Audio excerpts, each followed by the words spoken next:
Reka nongere mbahe ikaze abakomeje gukurikira channel yacu East African Movie. Dutangiye inkuru yacu yitwa Nzagukunda kugeza mpfuye. Tangiye tubona hariya umuhungu rwose urabona ko asa nk'umusazi. Urabona rwose ari kwibyinisha. Ese byaje kugenda gute? Hari uwaje kumubona? Ubanza ari umukunzi we waje kumubona. Urabona ari gucuruza agataro agiye kumusuhuza, ariko uriya musazi yamukubise urushyi yikubita hasi.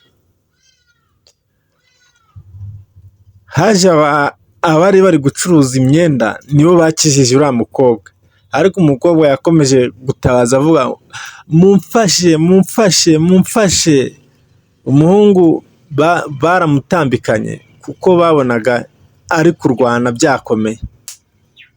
Biragaragara yuko n'uyu mugore atwite rwose, urabona afite inda y'imvutsi. Ntabwo byoroshye. Bamumukuyeho umukobwa, ariko akomeza kurira asaba imbabazi byanze. Byanze. Uriya muhungu w'umusazi urabona ko yaje kugenda, umukobwa asigara wenyine.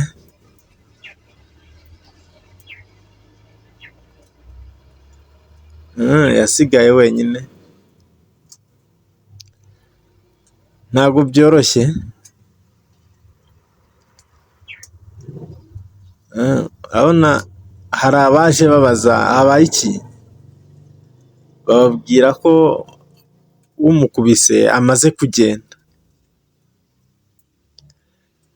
Ese byaje gukomeza gute? Komeza ukurikire inkuru yacu. Urabona rwose umukobwa yaratashye agera mu rugo. Urabona ko byamurenze, ari kurira, ari kwibaza icyo yakora, byamushobeye.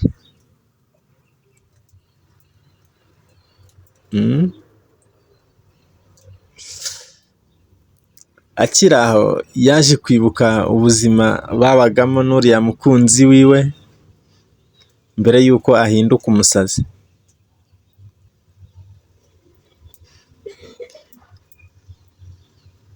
Ukuntu yamuririmbiraga.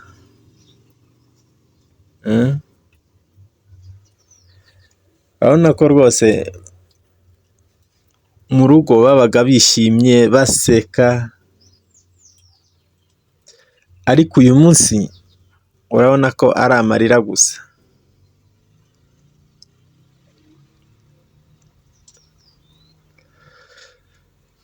Nkwibutsa ko nimba utarakanda subscribe wayikanda kugira ngo tujye dukomeza kubana mu nkuru z'urukundo zacu za buri munsi tugenda tubagezaho. Iki ni igice cya mbere cy'inkuru yacu yitwa Nzagukunda kugeza ku munota wa nyuma.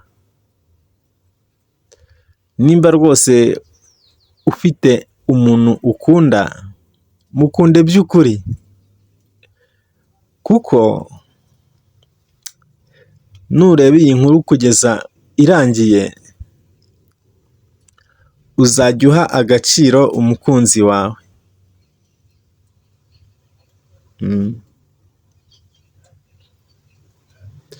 Urabona wa mukobwa yasubiye mu mujyi, ari gutembera ashakisha wa mukunzi wiwe wabaye umusazi.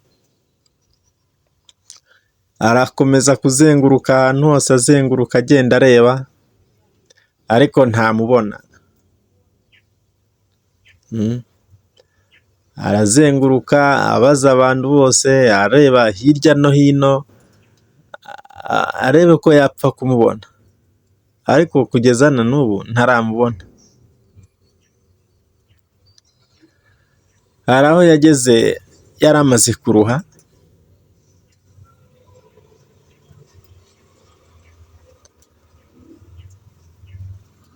yari yasize ka gataro kiwe ahantu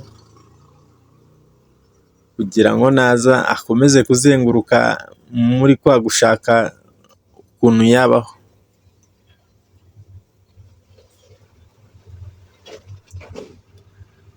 Rero ubuzima bwo mu mujyi ntabwo buba bworoshye,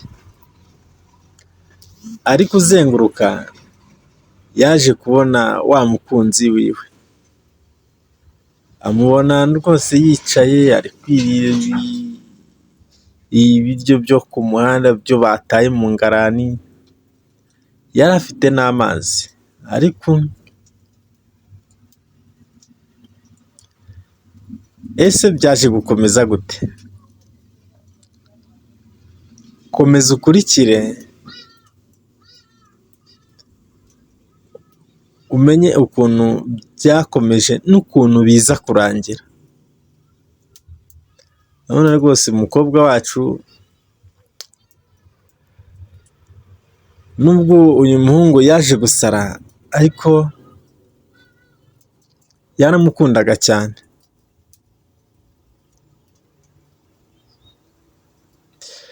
Yaje kumuhamagara,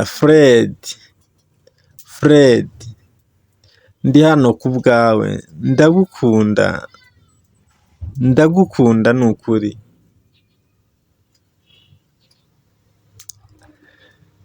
Nubwo uyu muhungu yaje gusara ariko aracyafite urukundo ku mutima. Urabona ko akiri aho ashaka kumuhobera, hari abaje baramufata bamushyira mu modoka baramujyana. Ese aba bamujyanye he? Ba bandi baje gushaka uriya musore nabo bageze aho yari ari basanga amaze kugenda. Umukobwa wacu yakurikiye imodoka akomeza kuyirukaho ariko imodoka byarangiye imusize. Imodoka yarondorotse rwose irigendera irabasiga. Ese uyu muhungu wacu baje kumujyana he? Ko ukuntu bamujyanye bitasobanutse, ko batatweretse aho bamujyanye, bamuje kumujyana he?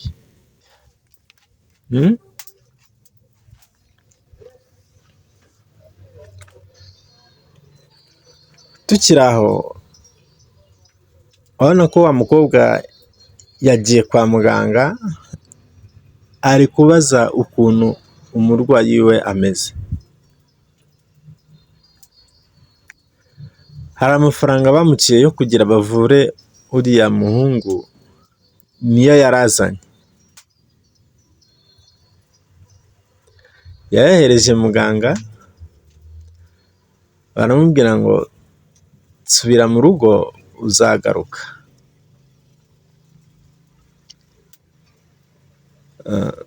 Tukiri aho umusaza w'uriya mukobwa yitwa Hensi yaje guhamagara bari abahungu babiri, ababwira ko Fred bamujyanye kwa muganga, ababwira aho ibyo bitaro biri ngo bajye kumufata.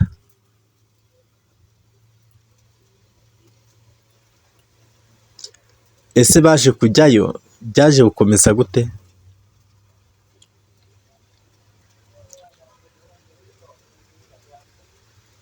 Umukobwa wacu yagarutse mu bitaro,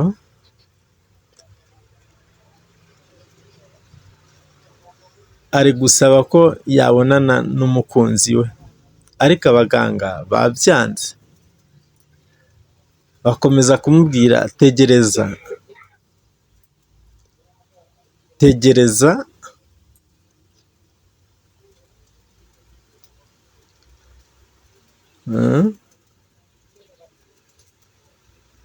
nabyumva umukobwa wacu ntabyumva, yabuze icyo yakora. Hari undi muganga wasohotse.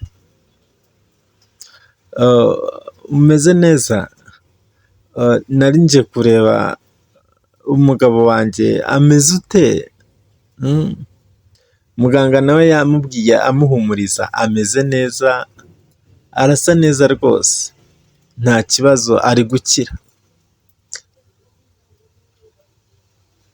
Yahawe fagitire yo kwishyura kugira ngo aze kujyana umurwayi wiwe. Ese hariyo amafaranga angahe? 2,500 by'amadolari. Umukobwa wacu yabuze icyo yakora kuko ayo mafaranga yari menshi cyane. Yagiye yiyumvira aho yakura ayo mafaranga, byaramushobeye pe, kuko ayo mafaranga ni menshi, ntabwo wapfa kuyabona utari umugwizatungo.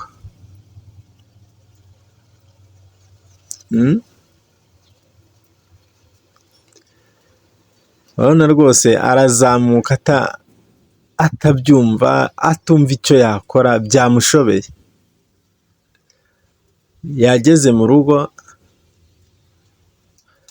akigera mu rugo yibutse ko hari agasanduku yagendaga anagamo amafaranga. Yaragiye aragafata, dore ngaka aragateruye,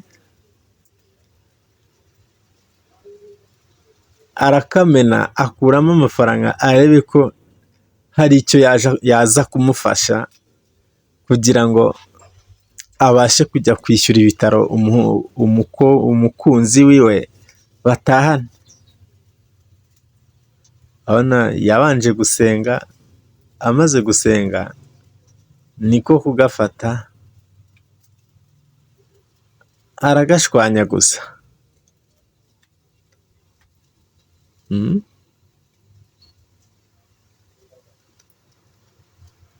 Yakomeje kubara amafaranga, agenda abara yitonze gake gake.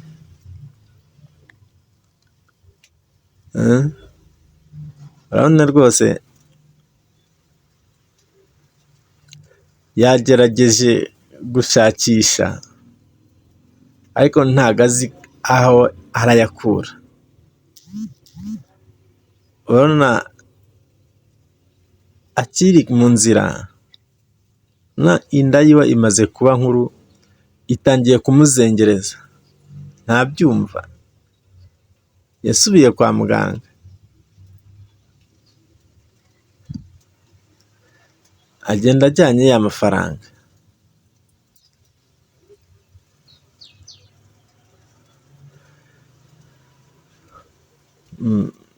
Nashakaga kumubona kugira ngo tuganire, muganga ariko yaje kumubwira ko bidashoboka, nimba amukeneye yamutegerereza aho hanze,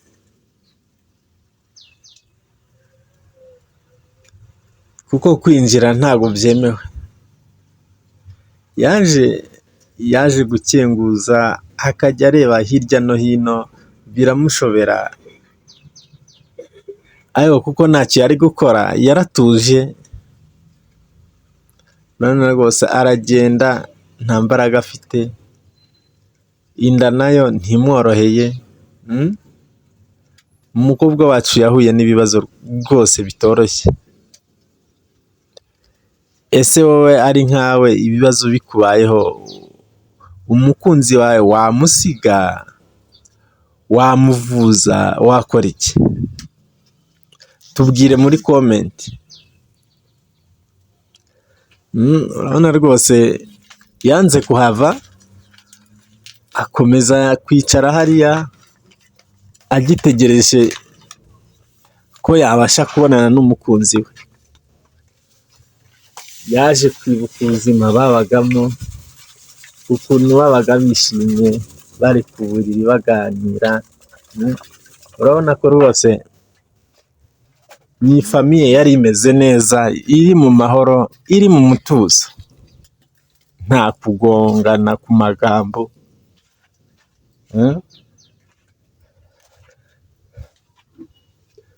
Mungu nawe yamubwiraga ko iyi nda yawe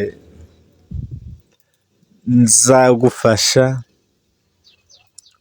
nzarera umwana wanjye ku buryo azabaho yishimye. Umukobwa yibukaga amagambo yose yabyigwaga n'umugabo bikamushobera.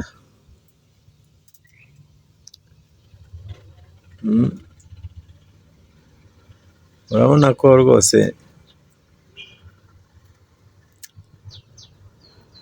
agikomeza kwibuka ukuntu yabonye umukunzi we yasaze, ariko ntiyigeze amutererana, yakomeje gukurikiza ibisabwa. Hari abaje kwa muganga, abo ni bande? Ni ba basore babiri. Ko muri hano murashaka iki? Twebwe turi famiye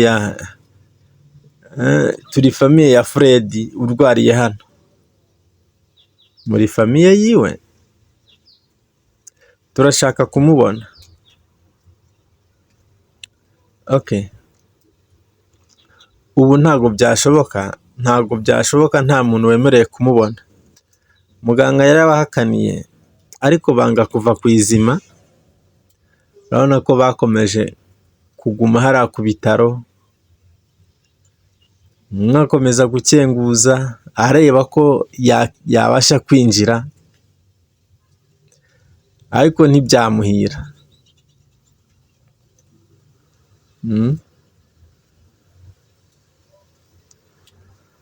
Babuze icyo bakora,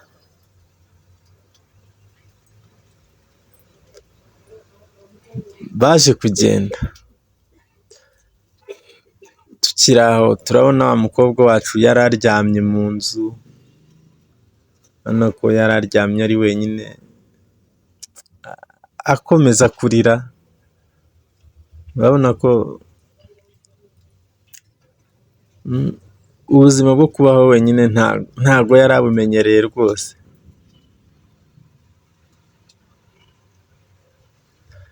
Ese wowe ari uyu mukobwa wakora iki?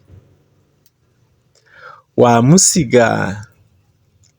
Wamurwanaho mpaka akize? Wabigenza ute? Tubwizanye ukuri, wabigenza ute? Yaje kujya, tukiri aho b'abahungu urabona ko baje basubira kuri wa musaza w'uyu mukobwa.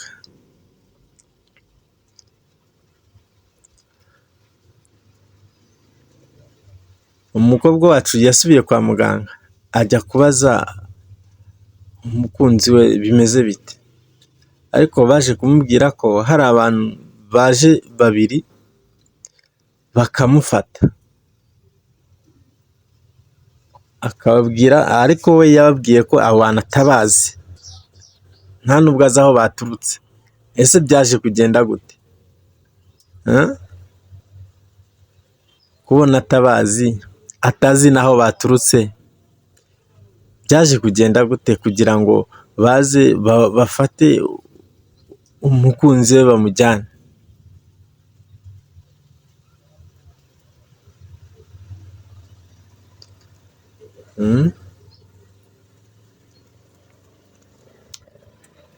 Yatashye rwose ubona ko ababaye, agenda yibaza icyo yakora, byamushobeye.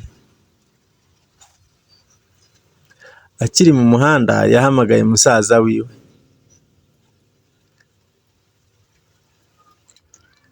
Musaza we yitwa Hensi.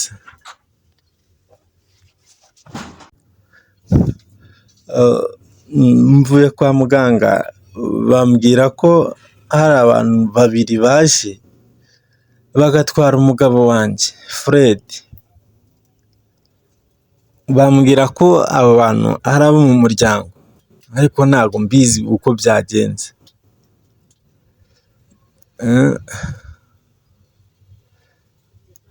amayinite yaje gushira muri telefone. Urabona rwose tukiri aho mu mujyi, umukobwa ari gutembera, aratembera rwose ubona ko byamucanze, yashobewe. Kunanirwa arananiwe, urabona ko akuriwe cyane.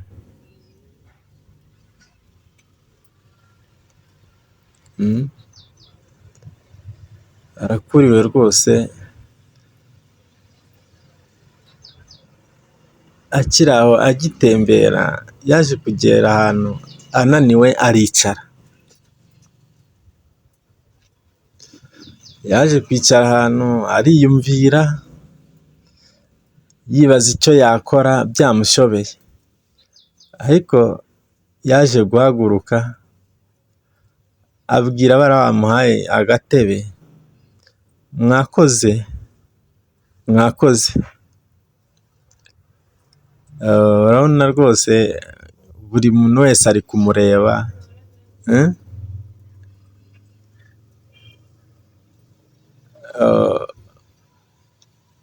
hari uwaje kumubona mu muhanda ashaka kumufasha, ariko umukobwa amubwira ko nta kibazo afite arigendera. Ese byaje gukomeza gute? Umukobwa we yaba ari hehe?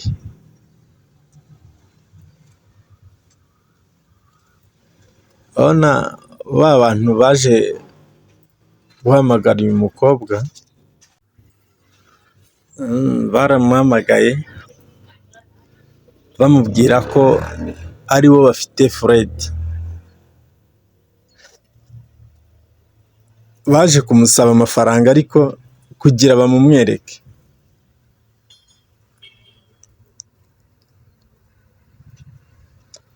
Biragaragara yuko bamushimuse. Yabarangiye ahantu ari kugira ngo baze bahure bagire ibyo bavugana.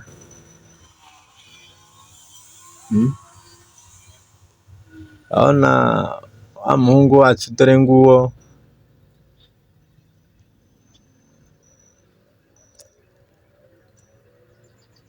akiri aho ari kwiyumvira yaje kumubona. Fred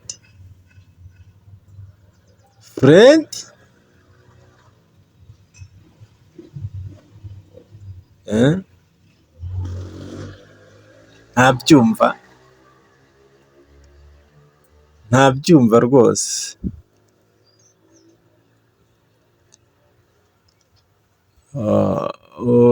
Ba bantu baje barongera baramufata, bamushyira mu modoka baramujyana. Ntuze gucikwa n'igice cya kabiri cya episode yacu. Uyu munsi ntaho irangiriye, njye mwari kumwe ni Birasa Official. Nimba utarakanda subscribe wayikanda kugira ngo tujye dukomeza kubana mu nkuru z'urukundo zacu za buri munsi. Ciao.